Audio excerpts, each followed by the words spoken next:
Designers have to take step in and take responsibility for the mental state we put people in with our product.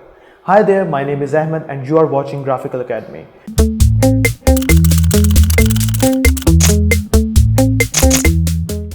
Shapes are another basic element in graphic design. They pertain to the figure and form that are geometric, organic, or abstract, making up all the other elements in design.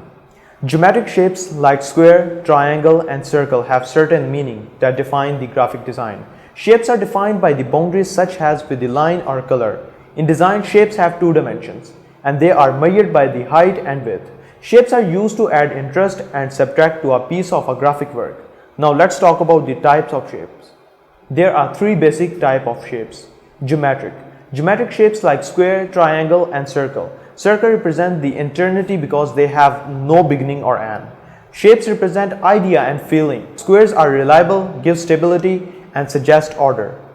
Circles represent complexion, wholeness, and harmony. Use pentagons, hexagon, octagons to give your designs a unique feel. Some of the way you can use circles has the part of design. Triangle we see in the everyday life. For example of well-known pentagon, hexagon, and octagon. Organic shapes are associated with the things from the natural world, like plant and animals. Abstract.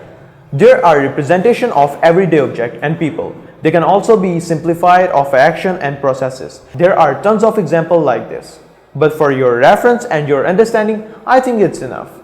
The success of any visual storytelling or visual marketing strategies rely mainly on what audience perceive. As always, thanks for watching and think creative.